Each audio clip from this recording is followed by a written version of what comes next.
This is the Rebel Scum podcast. Available in video on YouTube and audio wherever you listen to your podcasts. Every week, Brock and James talk the latest rumors, news, and theories from a galaxy far, far away. Support us on Patreon for exclusive offers and join the Star Wars discussion. Patreon.com/RebelScumPodcast. Here are your hosts, Brock and James. You're always scum. Rebel scum. Oh, hi.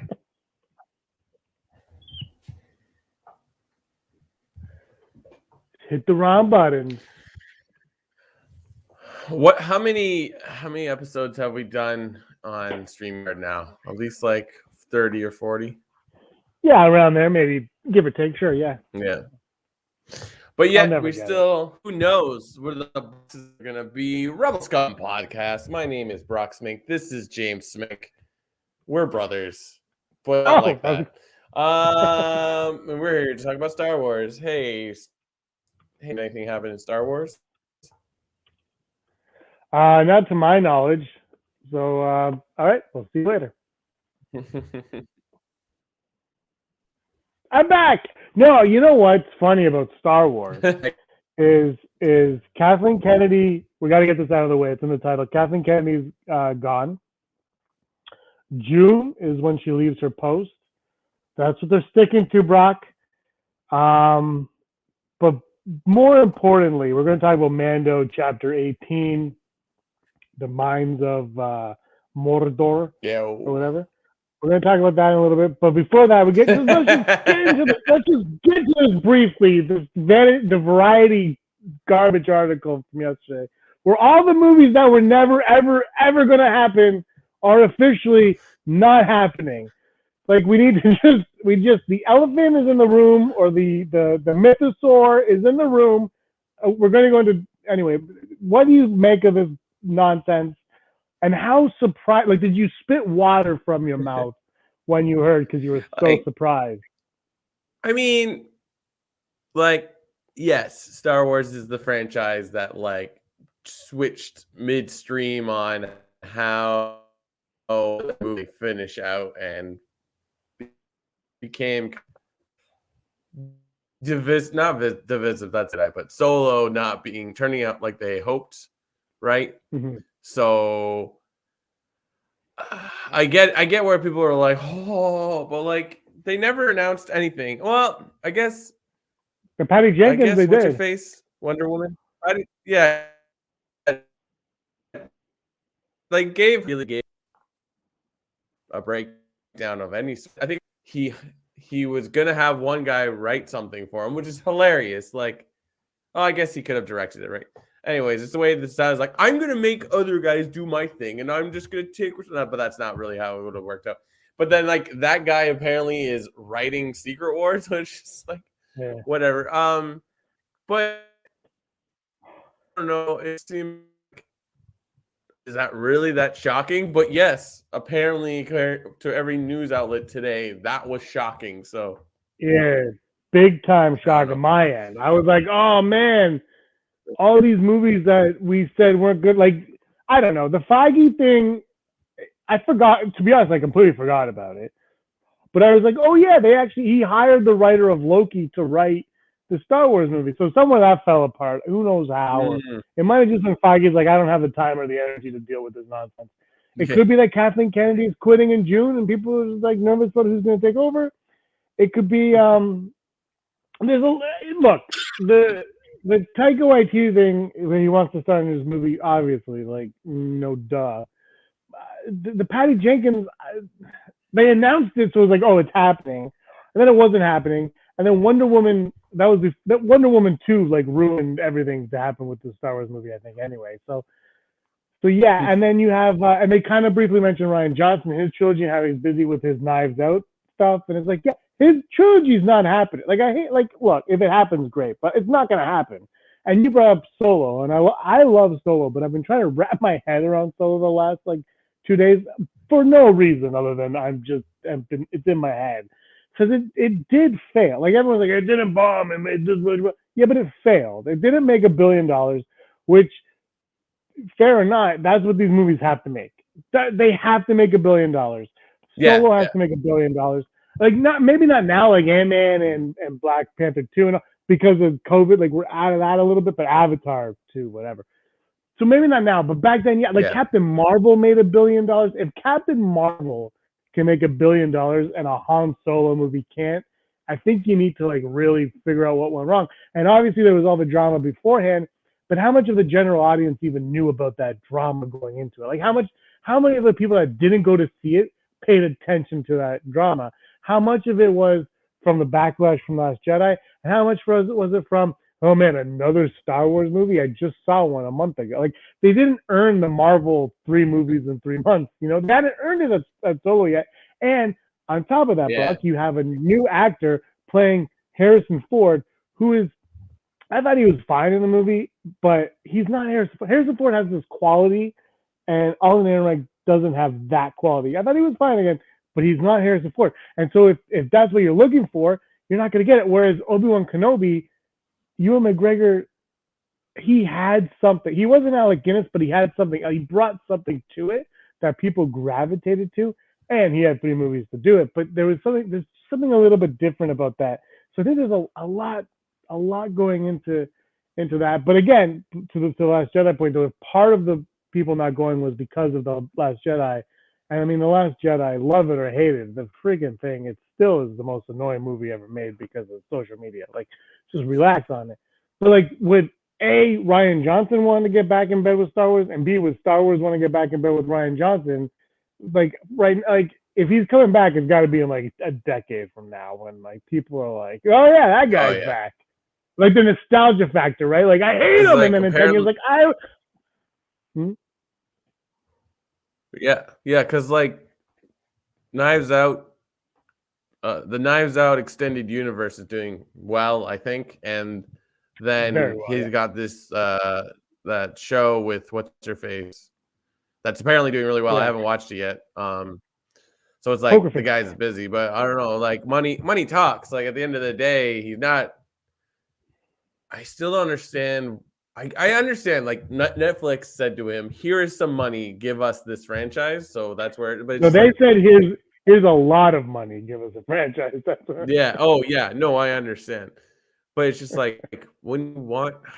I mean, isn't this one of those things? Is Glass Onion one of those things where he's like, you should see this in a theater, or like, I know he's mad that people are like Knives Out : Glass Onion, or Glass Oven, Knives Out story, like. Yeah, but I kind of, I mean, I agree with him. Like Glass Onion, anyway, but I agree with him on that, but also. Yeah. Oh yeah. You have like people are stupid. If anything, social media has made people stupider. So they need to know that Knives Out and Glass Onion are in the same world, but they're not. They are, but whatever. Like I get both sides. But yeah, I think he did, and Netflix put it in the theater for a week or 2, I think, and it did very well in the theater. It did very well. So maybe the next Knives Out, which will be called I don't know, Garlic Hotel or something, that might be like in the theater for 2 weeks. But Netflix isn't going to put it in the theater for too long because they want you to watch it on Netflix. And Ryan Johnson should direct under the name Alan Smithy. I think that's for Star Wars. I said that. Like I think he's a great. I would love him to come back and everything, but I just think like from both parts of this, like him and Star Wars, why would you want to come back and why would you want him to come back? Because the thing, like Star Wars doesn't need Ryan Johnson, and Ryan Johnson doesn't need Star Wars. Maybe he needed Star Wars to get Knives Out, but he doesn't need it anymore. So why would you even bother at this point in time? Good point. Yeah, it's like I don't know. I think you're right. Maybe he directs some kind of Star Wars thing, like an episode of a show, and they just put him under some other pseudonym and like see how people react to it. Everyone loves it. Yeah, like that would be. I don't know if you can do that because, like, I feel like even though like Knives Out is a little bit more digestible than his other movies.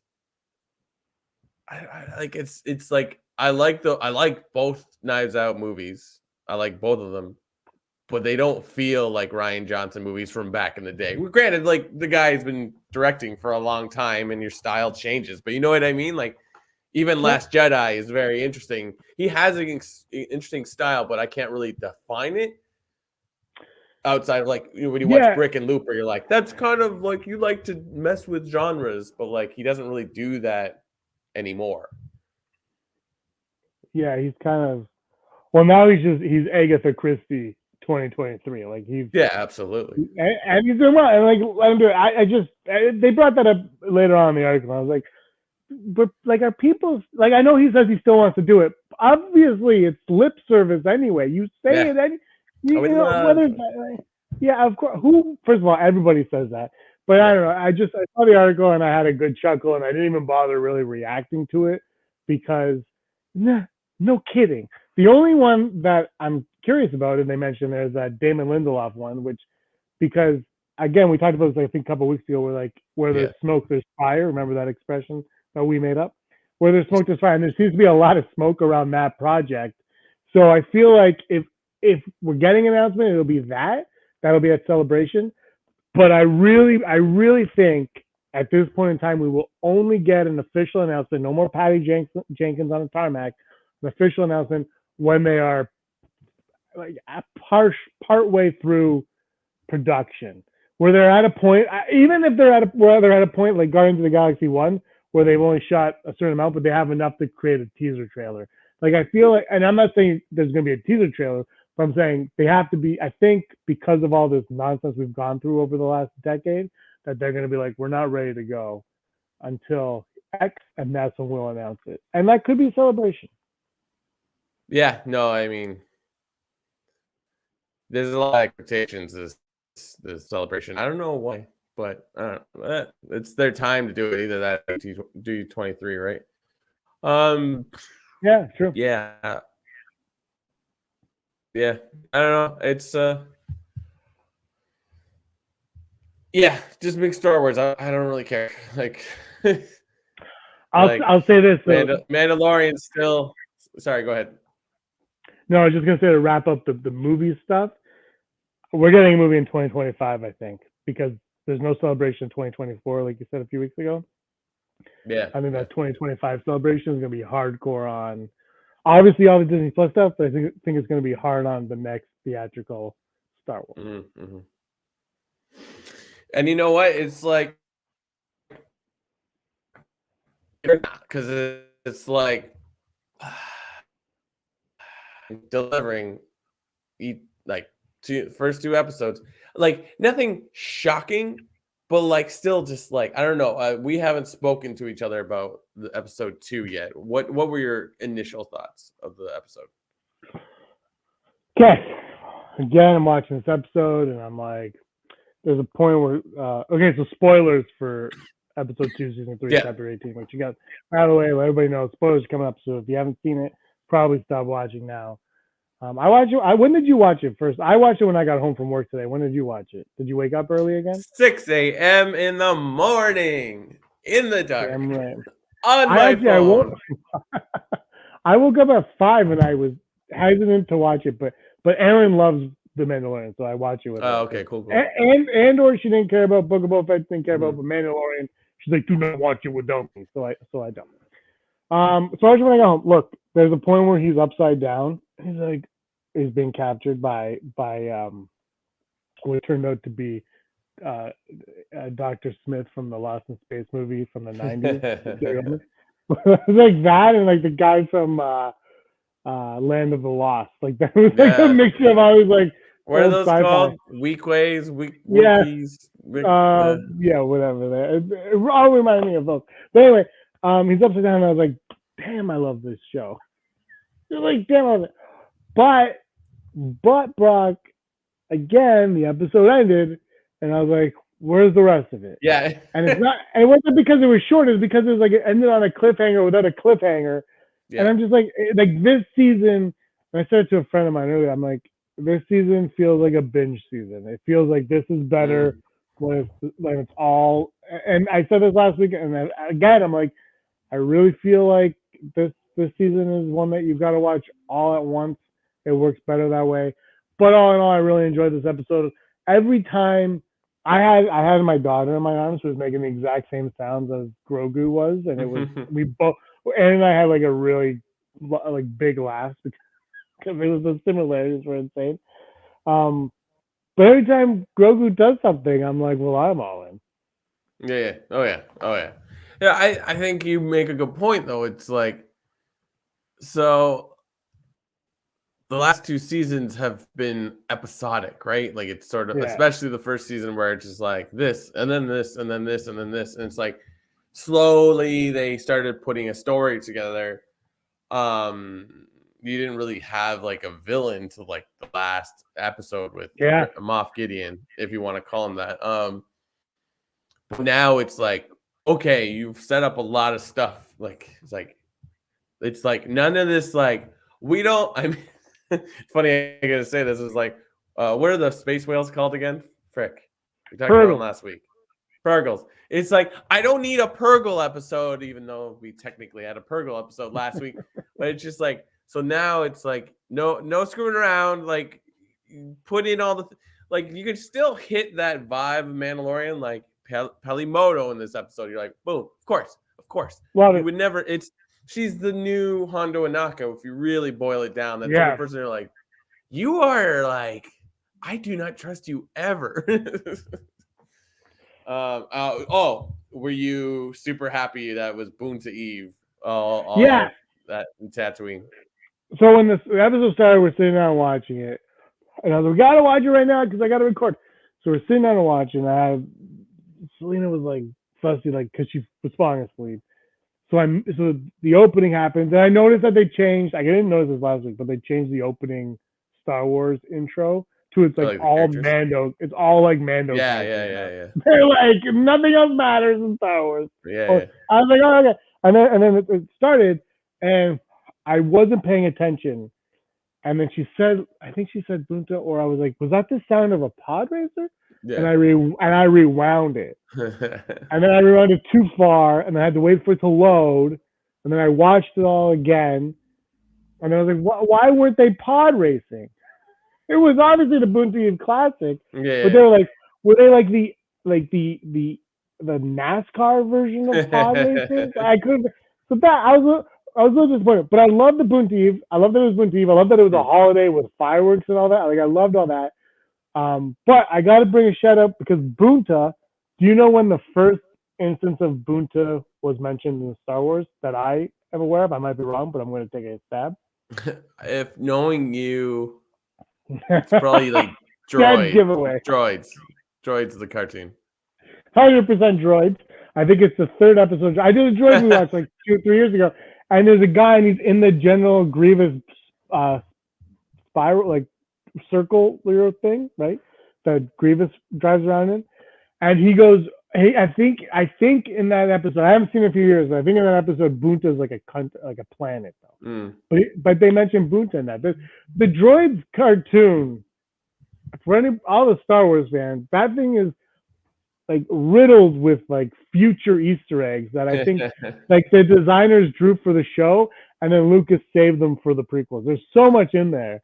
Kybo Ren is in it also. It's it's like droids and the Ralph McQuarrie concept art is where they're just picking little details out.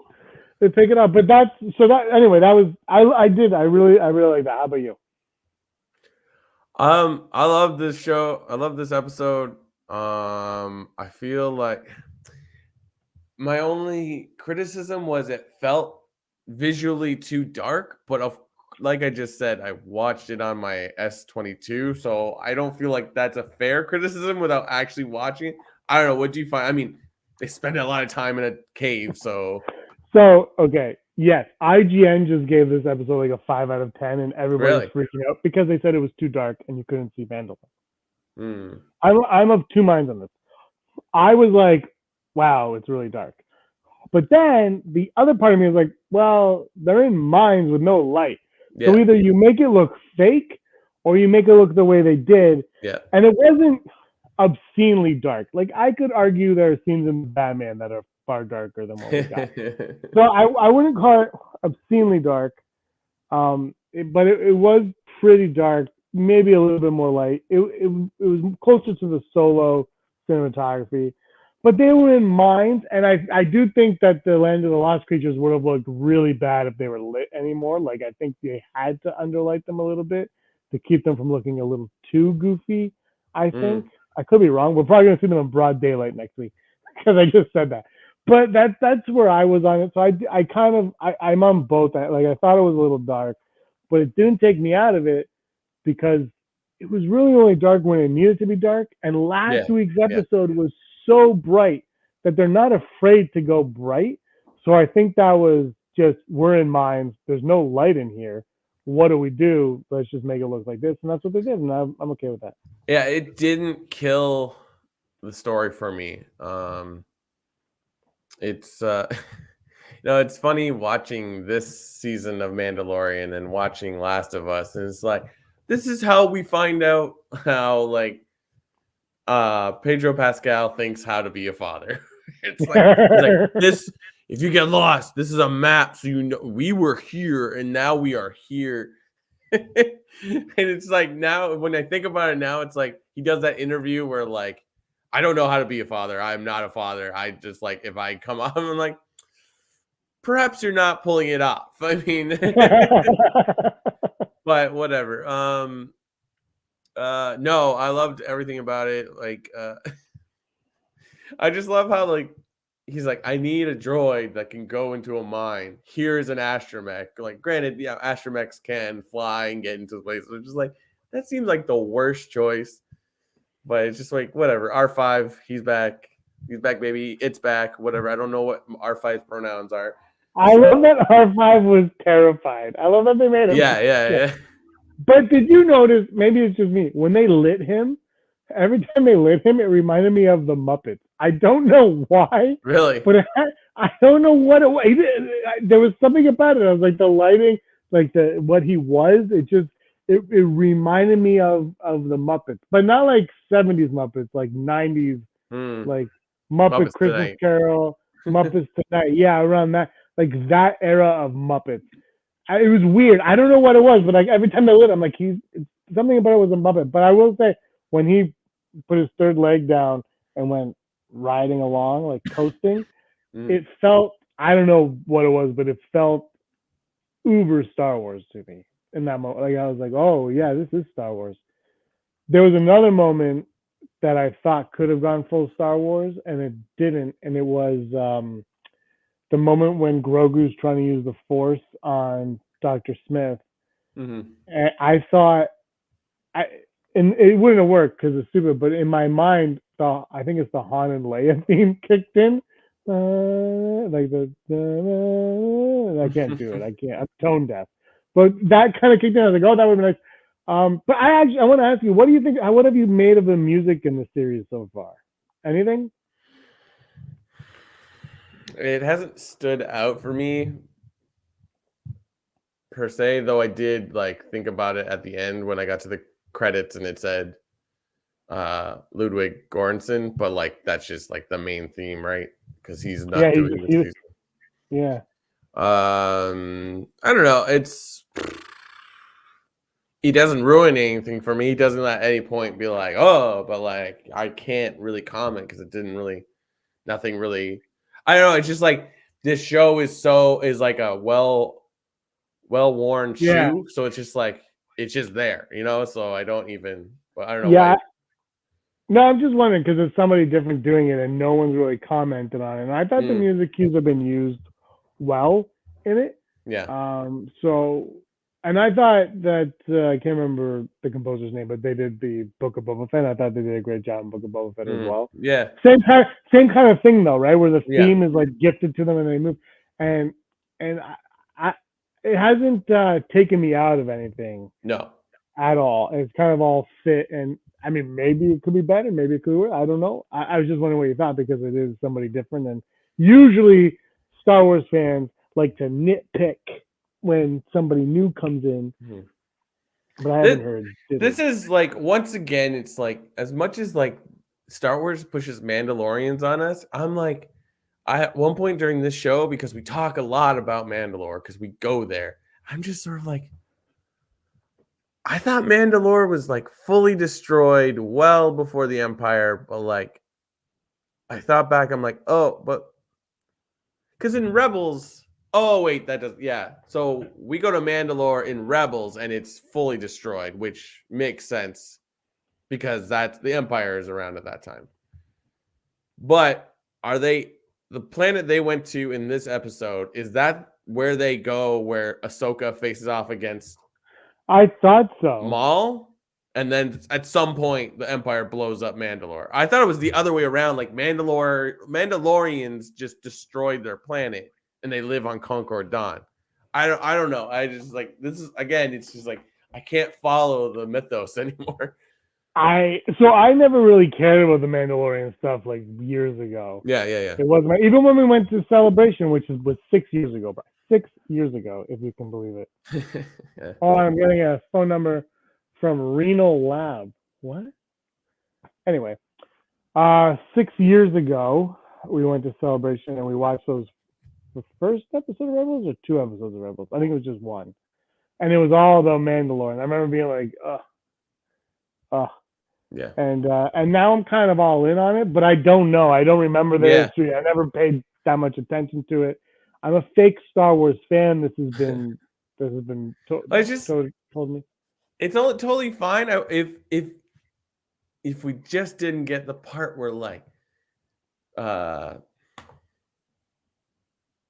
Bo-Katan's like, I used to live here, I used to come down here, I used to this and that, and it's like, and granted, the character might be, I don't know, 50, 60, like Katie Sackhoff, I don't think is remotely that age, but you know, like there could be a hypothetical like this character is older than we think, but it's just sort of like that kind of takes me out of it. It's just like, when did this get blown up then? Like, but she kind of explains it too, where it's like, we couldn't do anything, the Empire just destroyed our planet, and it's just like, oh, okay.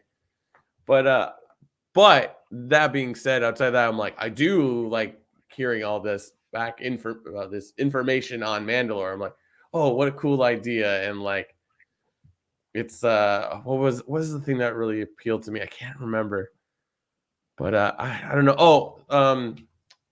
Totally different thought process though. Have we seen that droid that tries to like eat Mando? Like, have we seen that like weird crab droid before? Yes.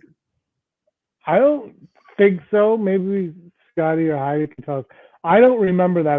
To me, that was just Dr. Smith from Lost in Space. I had no idea what that was. Probably showed up somewhere in something animated at some point. Yeah, but okay, now that makes sense. What Heidi's saying there, they killed the vegetation and they lived in domes. But then, what is Concord Dawn? Like the moon, right, of Mandalore?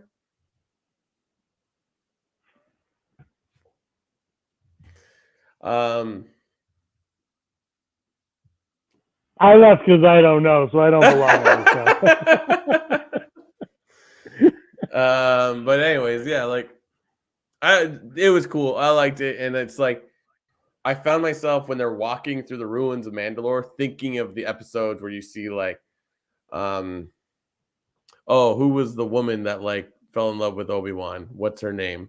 Satine. That's just Satine. Like I remember like seeing scenes of her walking through Mandalore, Concord Dawn, or whatever in Clone Wars, and like when they're walking up those, like I was like, oh, I can visualize it right now, and I'm like, that's really fun. Oh, okay. Concordio. So what's Concord Dawn? Where am I getting that from? It's probably from Star Trek because you're a big Trekkie. That's true. Anyways. Star Wars, all the information you need to know right now. There's so much happening in this series, though. In this season, because we got to deal with all this Mandalore stuff. Then we got to deal. The pirates aren't done; they're coming back. There's 100%. Oh, forgot about pirates. Yeah, pirates are definitely coming back. Dr. Pershing is in the trailer, so he's coming back for some reason. So there's more. There's so much happening that I'm wondering if it's gonna do the Andor thing, where it's like the first episode set everything up, which is different. But then now we're gonna go on this journey for a few episodes of Mandalore. Then we're gonna go on a few episodes about pirates and a few episodes about Dr. Pershing, and then Grogu's gonna get his Mandalorian helmet. Perfect. But yeah, I mean, I guess the big reveal of this episode is that there's a Mythosaur. I'm like, shout out to Quill. I remember all the names. Shout out to our boy Quill, who brought up the Mythosaur in season 1. Yeah. To a Mandalorian that rode the Mythosaur. Yeah, so it was like, that was very cool, and I like how like Bo-Katan's like, what? But Heidi brings up a really good point. It was very, very cool to see Bo-Katan wield that thing and know what to do with it, which is not overly surprising, but like, and that was great. Everything is. You know what? She did a lighting point that we talked about 20 minutes ago. I thought the way they lit the outside of the mines was spectacular. I love the way that looked. I liked it on Mando, but I loved it on Bo-Katan when she was walking with the helmet, the way the light was on her. I thought that was great. Nice. It juxtaposed, Brock, the mines of Mandalore. Mandalore is not cursed. You were right. Was I? Have you never had mythos soup before? You know that was just like alphabet soup? Like Scooby-Doo soup? I thought it was anyway, this is a great episode. It leads, but again, it's leading to this season, and like this is one that it has to be, and I'm hoping the sums are better than the part. Like all the parts are going to have to build to create this mega story. It's a Voltron of the Mandalore season so far, because Mandalorian's been the only show that's been very episodic of the 4 that we've gotten live action. Obi-Wan could have been a movie easily, and Boba Fett, I still think would have benefited from just dropping it all at once. And Andor, I think you do it 3-3-3-3. Yeah. Andor is the worst Star Wars show we've got. It's the worst. I just want to keep saying that for people to get mad or agree. But you know, I like Andor is phenomenal. Like that, I'm joking. Like it's a great show, but it is nice to be back in like the Star Wars like kindergarten sandbox. Yeah, like it is kind of nice to be back in it. I'm not saying anything like it's not negative against Andor. I love Andor and I can't wait to go back to that. But it's nice like when you have puppets again. Yeah. Oh yeah. Absolutely. Yeah. Yeah. It's like, hey, why don't you? It's like you're a good student of Star Wars High, and you're like, oh man, life is gonna be different because I just made a friend named Andor. Guess what? It's Mando Pizza Day, and we've had pizza days since kindergarten, so we're in, man. Shout out to Razile Pizza Party. It's the only Instagram I watch about pizza. Boom. Bow. Mandalorian. I agree with you. It's like you could tack on 30 more minutes to every episode. I'd be like, let's go. Yeah, I mean, just make the whole Disney Plus just Mandalorian stuff. Yeah. And Oliver and Company. The cat is Oliver Twist. Whoa. What? No way. Billy Joel. I don't think he's ever acted again. Phenomenal. Ben Midler. Great movie, man. Up there with Can't Hardly Wait. Can't Hardly Wait. Never Tell Me the Odds? Never Tell Me the Odds. Seriously, Oliver and Company is phenomenal. Like, I don't think it gets enough love and recognition from the Disney community. Yeah. And it needs to. Spoilers, says Scotty Hawk on the Oliver and Company. It's only from 1988. He's still catching up. He just finished Fox and the Hound. Which, by the way, another phenomenal Disney movie. Never tell me that's sponsored us by Patreon. Patreon.com/Rebel Scum Podcast. If you like what we do and you think that this is great, why don't you support us? Head on down to Rebel Scum Podcast /Patreon.com/Rebel Scum Podcast and support us in any way you can. We greatly appreciate it. Greatly. Because this is the only way I see my close friend James Smink. So your money makes us friends at once a week. Thank you. And we thank the following people: Heidi Feder, executive producer; Barry Brophy, Dennis Allen, Randy Kenobi, Mary Kristen Aton, Jeff Wilson, Phil Staniforth, Rez, Scott D, Josh Price, Matt W, Frank Perkins, Neil Lowry, Cosmic Girl 02, Gleek Play 1, Disney Desi, Charlotte, Kayla Davis, Dennis Nurse, and Dale Erdman, who just left the chat. Dale Erdman. Desi's saying that Oliver and Company gets plenty of love, and I disagree. And I mean, she has Disney in her name, and I don't. So I think we all know there's more into that community. Oliver and Company. Why should I worry? Why should I care? And Huey Lewis with the opening song. Oh. True story. I went to see that in the theater when I was a kid. My parents, I did not want to go, Brock. I was like 7, and I was like, no, like a brat. Yeah. And my parents were like, we're going, and I went. It was me and my sister and my cousin, and they were like 3, and we went. Loved the movie. I was like, oh my god, I should never say anything negative again. And then I became the most negative. Here we go. All right, every time we thank you by Patreon. Thank you so much for all of your support. I'm going to go over to Twitter, Brock. We have an Audible. Oh, whoa. Executive producer Heidi Frederickson sends a Batman gift. You can't. I can't. There it is. There Super Friends era. Yeah, Super Friends. I don't know if this is one or many, so I'm just going to read and we'll figure out when I stop. What are the odds that instead of Grogu wielding the Darksaber, he eventually ends up forging his own? Oh, and then let me keep going now.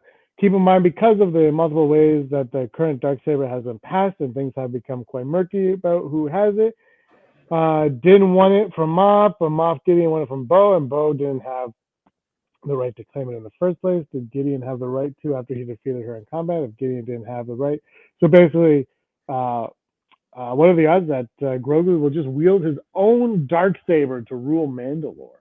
Well, it has to be specifically Darksaber, or just any lightsaber. Heidi can answer that in the chat right now. I think let's do both. Let's do: is he going to rule a Darksaber or a lightsaber to rule Mandalore? How about that? Let's make it that. How about that? A Darksaber? Any lightsaber. It doesn't have to be dark. It could be a light. Or any lightsaber. Okay. It just now occurred to me that Darksaber is the opposite of light. Wow. I never really even thought of it. I was just like, it's a word. All right. Darksaber. I'm shook. We forge a Darksaber. I think the thing is it has to be a Darksaber. So if we're just going lightsabers, I'm going to say 10%. I think there is no other Darksaber besides the Darksaber. So if he can somehow wield it, I'm going to go 30%. I don't know. He can't talk yet. I don't know. I'm intrigued. Maybe they do like some crazy time jump where like he's older and can talk. I don't know. That's the thing. It's just like how many, like if they say like the Mandalorians are scattered across the universe and they're fighting each other, but it's just like how many are actually out there? We've seen a lot of different ones from the trailer, and we did see a lot in the beginning of the first episode of the season. So I don't know. Like it's hard to like quantify how that will all work when we don't see. You know what I mean? Does that make any sense? So, anyways, 30%. You know what? I'm gonna go 17.785%. The reason being is I think the Darksaber will be the weapon of the leader of Mandalore, but I don't think it will have anything to do with the leader of Mandalore. And I think to your point about all the Mandalorians being spread across the galaxy, that's going to come down to the Mythosaur and who can tame the Mythosaur. Is it going to be Bo-Katan? Is it going to be Din? Is it going to be Grogu? Is it going to be somebody? So I think I'm gonna go low on that one because I think the dark, and then whoever owns it will just whoever leads based on that is gonna have the Darksaber. So that's where I'm gonna go. Disney Desi is saying that Oliver and Company is the second best Huey and the Lewis movie after Back to the Future, of course. Wrong. The best Huey Lewis movie is Sliding Doors. No, well, he's not in Sliding Doors. What's the one where he's in it with like Gwyneth Paltrow and they sing something? That's a movie. Duet. Yeah, Duet. There you go. No, sorry, Sliding Doors. Could you imagine? That's another Gwyneth Paltrow movie. Duet. Duet doesn't sound like the right name of that movie though. It's the karaoke one where they sing karaoke, right? Yeah. That is the best one, Dizzy Desi. The heck. Oh yeah. You can't beat Oliver Company on a good day.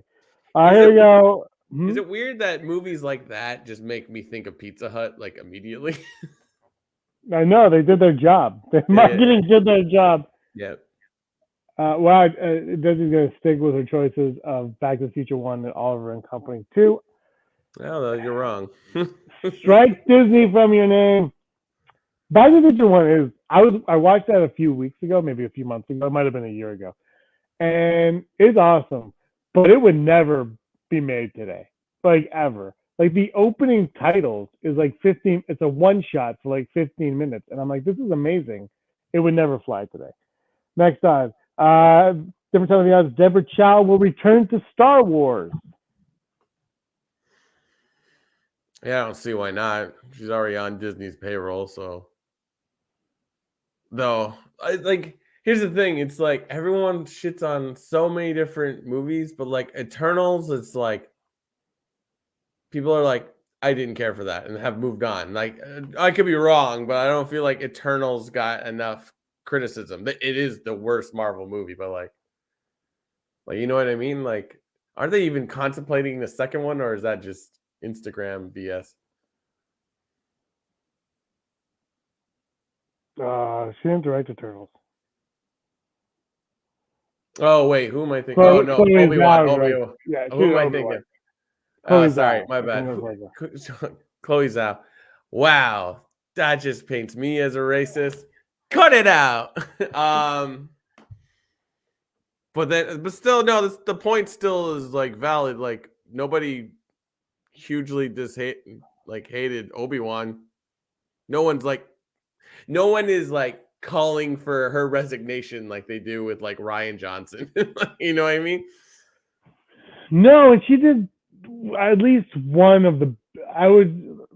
There's been like we're on season 3 and she only worked on the first season, but she did that third episode of season 1 of the Mandalorian, which is it's probably the best episode of this. Maybe the finale, but it's probably the best episode in there.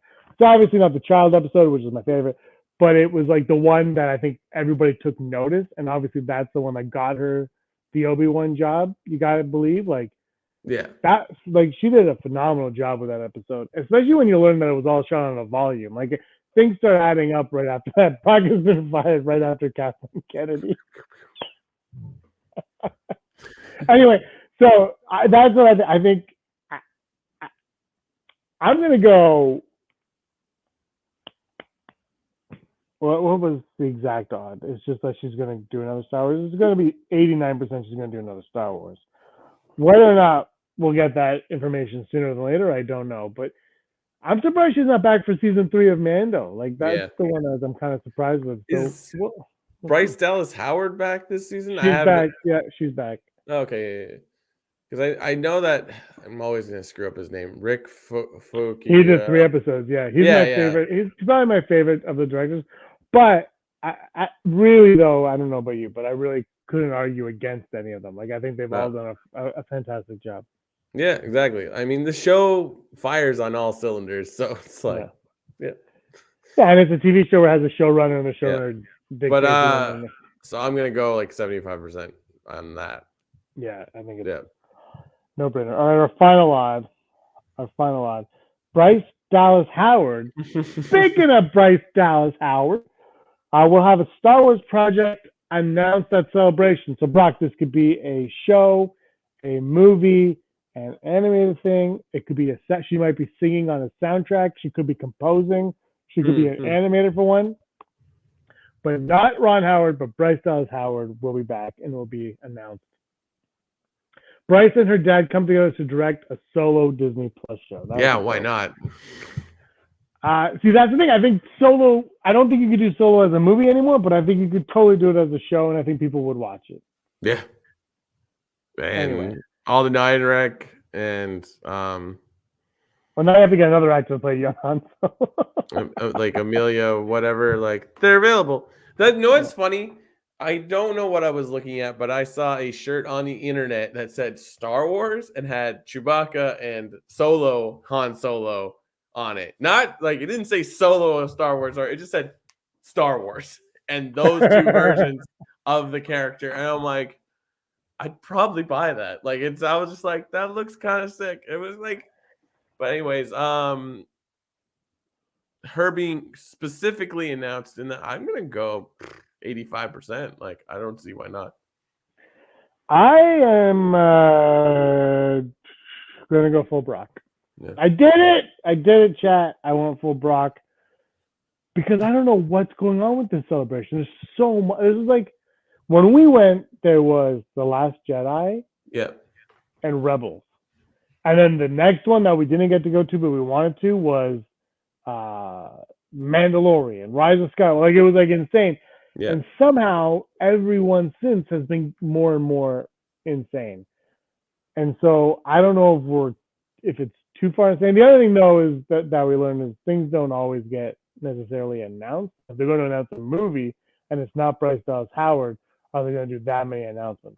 So I think she's poised to do something else there because she also did Book of Boba Fett, and she was the only one that kind of did both. So I think she's setting herself up for something in the Star Wars world. So it's curious to see, but I'm going to go full Brock on that one. 50-50. Those odds were 100% of full Brock. There's no news today because no news. The only news is Variety broke the news that all the movies that were never going to happen aren't happening. Like there was nothing. I have Google open. Oh, by the way, it's duets with an S. Duets. That's why duet didn't sound right. She's saying Brock, the number 1 movie from when I was born, June 1981. That's my date and year of birth. The number 1 song she covers in that movie. Can you tell me what it is? No. Betty Davis eyes. No, it's all the Google's talking about is they're not making those movies. Lucasfilm is being sued by the person they fired from Acolyte, I think. And somebody got fired on Acolyte? I gotta find that out. Yeah, suing because egregious acting of producer Karen McCarthy from Star Wars series The Acolyte. She was a producer.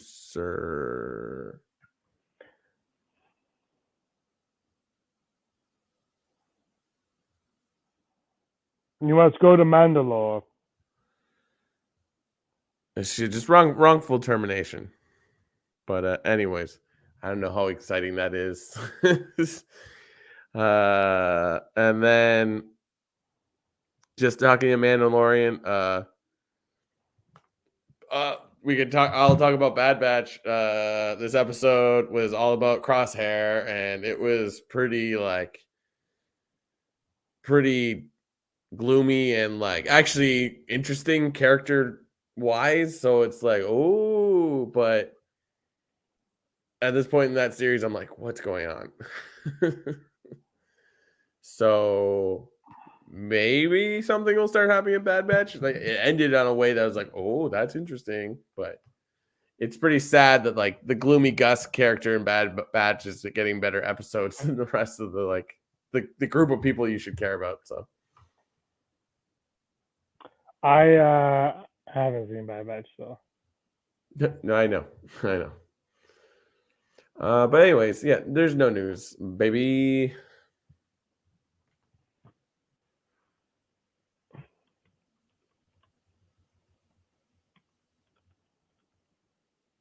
Okay.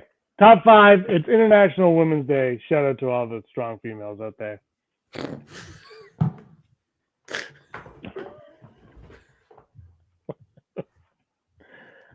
I made a post and I quoted Samaritan Axe Murderer on Instagram.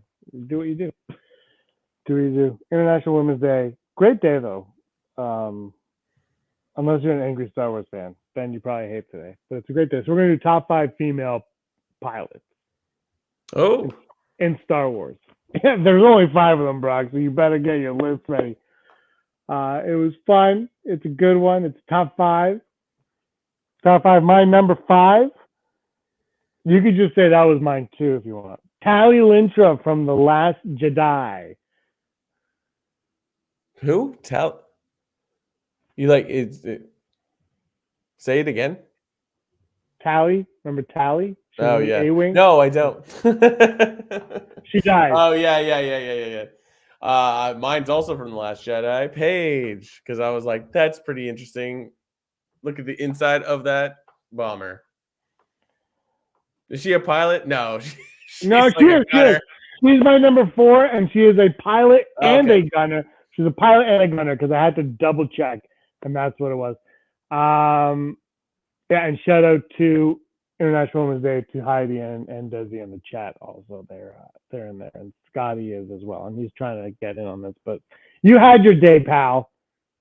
She was also blown up. That's how good of a pilot and gunner she was. It's called sacrificing for the cause. Actually, oh no. Okay, my phone died. I was like, oh guys, I can't remember my next 3. What was your number 4? My number 4 is going to be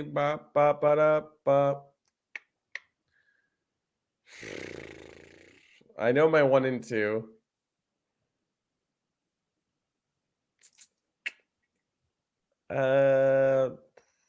I don't know.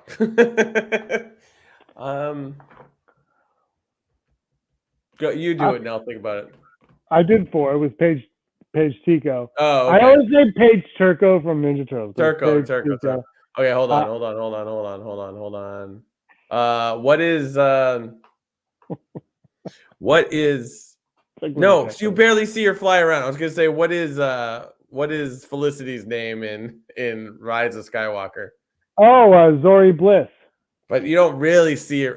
She looks cool as a pilot. But she you can use her. She flies, so she's a pilot. Because my number 3 is Ray. My number 3 is Ray. So you can go with Zori Bliss. Yeah, I mean Ray. The garbage will do. Oh God, why can't I think of one? Oh, I'm on number 4 still, right? No, you're on 3. You just said Zori. I gave you Zori. We allowed Zori to fly. Yeah, but I don't really feel like it. You know what? I'm just gonna say Leia. I feel like she can fly. I think we saw Zori Bliss fly more than we saw Leia fly. But my number 2. Iden Versio from Battlefront 2. Oh, yeah. Big Iden Versio fan. Heidi says Bo-Katan. I guess jetpack. Yeah, why not? Yeah. She flew Mando's ship today. Bo-Katan is not on my list. Spoilers. Well, my number 2 is going to be Ray, because sometimes the trash will do. No, I think she should have flown more. I like the idea that like she was quite a formidable pilot. So yeah, My number 1 is it the same as yours? probably. Are we going green? Yeah, Harrison. Syndulla. I mean, yeah, I don't know. Like, it's just there's so many female characters, but it's just like that fly around. It's sort of like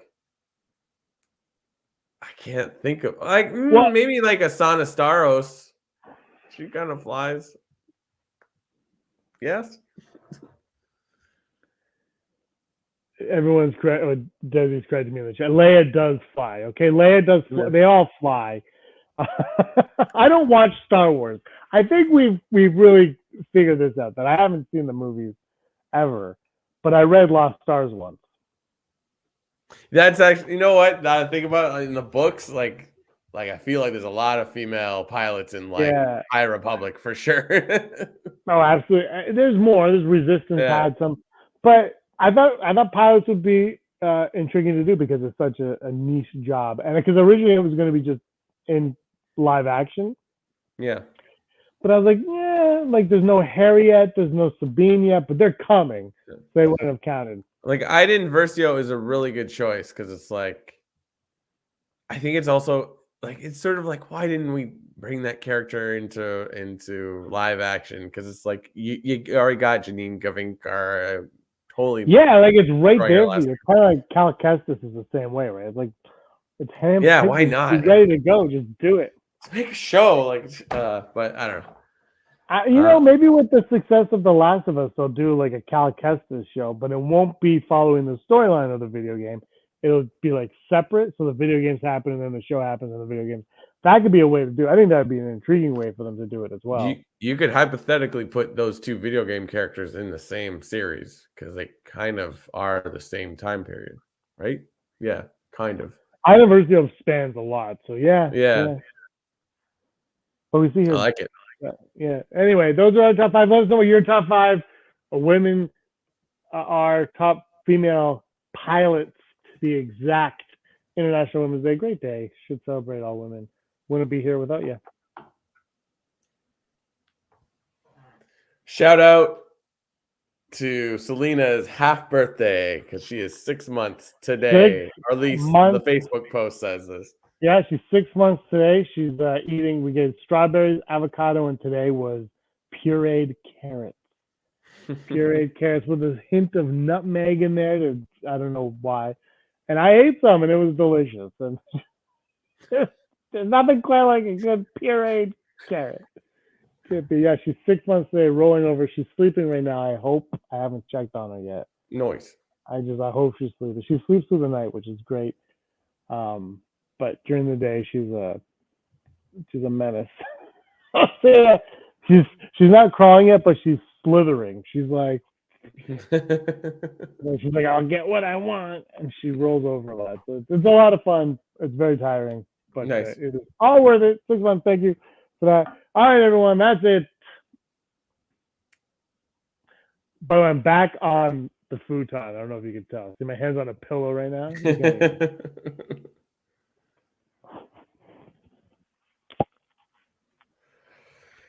Thank you, everybody, for watching. Give us a like and a subscribe. Kathleen Kennedy, check the board. Oh, we did it right that time. Fired. She's just been fired. She's out the door. No more Kathleen Kennedy. Thank the Force. Can't handle her anymore. She ruined my teenage years. Always. I am in the Falcon. There's a futon in the Falcon. Thanks for asking. The Solo series is just hot and Chewie putting a futon in the Falcon. Like, this is great. Really brightens up the space. All right, everybody. Thank you so much for watching. This has been a blast. He's Brock. I'm James. And he was always Scum. Rebel Scum. I'm going to hit this button. Thanks for watching. Don't forget to give us a thumbs up on our video